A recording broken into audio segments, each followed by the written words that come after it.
আজকে হঠাৎ করে আমার বড় বলল পিঠা খাবে, তো তার জন্য আমি পিঠা বানানোর জন্য রেডি হয়ে গেছি। এখানে আমি প্রথমে নিয়ে নিচ্ছি আটা এবং সামান্য পরিমাণে নুন দিয়ে দিলাম আর দিয়ে দিলাম রিফাইন তেল। দিয়ে এগুলোকে আমি সুন্দর করে এগুলোকে মোলায়েম করে নেব। আটা, নুন এবং তেলটা সম্পূর্ণ মোলায়েম করে এগুলোকে এবার অ্যাড করে নেব জল। তো এখানে আমি সামান্য পরিমাণে একটু জল দিয়ে এগুলোকে ম্যারিনেট করে নেব, যেহেতু একবারে জল দিলে একেবারে কিন্তু নষ্ট হয়ে যাবে। তো এগুলোকে আমি আস্তে আস্তে হাতের সাহায্যে এগুলোকে সম্পূর্ণ ম্যারিনেট করে নিলাম। এবার এখানে আমি অ্যাড করে নেব তিল। নর্মালি তিল অ্যাড করে নিলাম, যেহেতু তিলটা দিলে কিন্তু খেতে স্বাদটা একটু অন্যরকম হয়। এবার একটি বাটির সাহায্যে এগুলোকে আমি 5 মিনিটের জন্য ঢাকা দিয়ে দেবো। এবার ঢাকাটা 5 মিনিট পর আমি খুলে নিচ্ছি। দেখতে পাচ্ছ কিরকম সফট হয়ে গেছে এগুলো। তো এবার এগুলোকে আবার কিছুক্ষণের জন্য এগুলো ম্যারিনেট করে নেব, করে দুটো ভাগ করে নেব। ভাগ করার পর এগুলোকে আবার সামান্য পরিমাণে হাত দিয়ে মোড়ান করে ছোট ছোট করে পিস পিস করে নেব। যেহেতু যত ছোট তোমরা বানাবে তত কিন্তু খেতে কিন্তু ভালো হয়। যেহেতু আমি এগুলা হাত দিয়ে বানাবো, কোনো রকম মেশিন ছাড়া, তো তাই জন্য গুলাগুলো কিন্তু একদম ছোট ছোট নেব। তো এবার এগুলোকে ছোট ছোট করে পিচ করে নিয়েছি।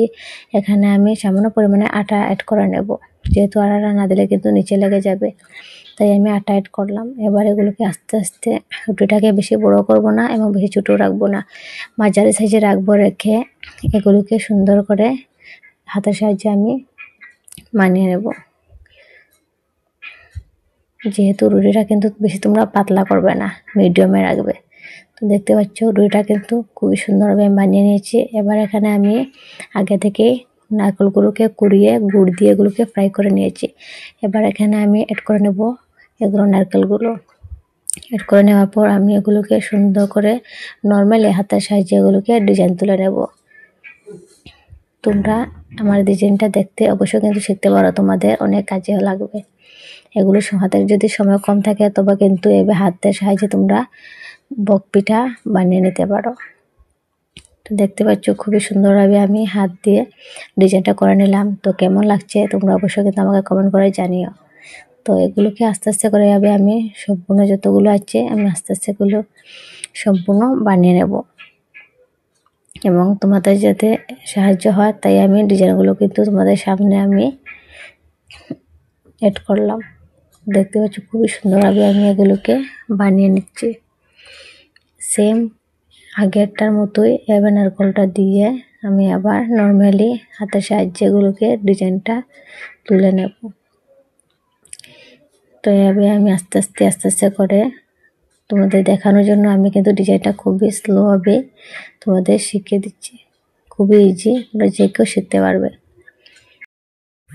এবার আমি সম্পূর্ণ পিঠাগুলোকে সুন্দর করে বানিয়ে সাজিয়ে রেখেছি। দেখতে একেবারে ফুলের মতো লাগছে। তোমাদের কেমন লাগছে? আমার তো ভীষণই সুন্দর লাগছে এবং দেখে কিন্তু মনটা ভরে যাচ্ছে।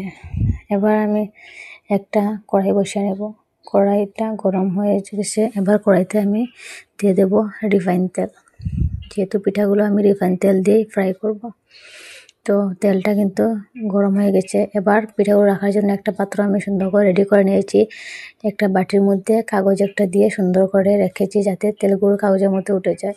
এবার তেলটা কিন্তু গরম হয়ে গেছে। এবার আমি এখানে পিঠাগুলোকে আস্তে আস্তে করে দিয়ে দিলাম কড়াইয়ের মধ্যে। এবার গ্যাসের ফ্লেমটা মিডিয়ামে রেখে এগুলোকে এভাবে ছেড়ে দেব এবং কিছুক্ষণ পর পর এগুলোকে নাড়াচাড়া করব। নাড়াচাড়া না রাখলে কিন্তু পিঠাগুলো সম্পূর্ণ জ্বলে যাবে এবং জ্বলে গেলে যেহেতু খেতে কিন্তু স্বাদ দিয়ে লাগবে না। তো এগুলো এভাবে নাড়াচাড়া করার পর সম্পূর্ণ এগুলোকে লাল লাল করে ভাজা করে নেব। ভাজা করার পর এগুলো দেখতে পাচ্ছ খুব সুন্দরভাবে লাল লাল হয়ে গেছে। এবার আমি তেলটা চড়িয়ে এগুলোকে আস্তে করে নামিয়ে নিলাম। এভাবে যতগুলো পিঠা আছে সম্পূর্ণ পিঠাগুলোকে এভাবে 2-3-4টে করে দিয়ে নাড়াচাড়া করে এগুলোকে সুন্দর করে একটা পাত্রের মধ্যে আমি নামিয়ে নেব। যেহেতু বেশি পিঠা একসঙ্গে দিলে সম্পূর্ণ হবে না এবং এক সাইড হবে, এক সাইড কিন্তু কাঁচা ভাব থেকে যাবে।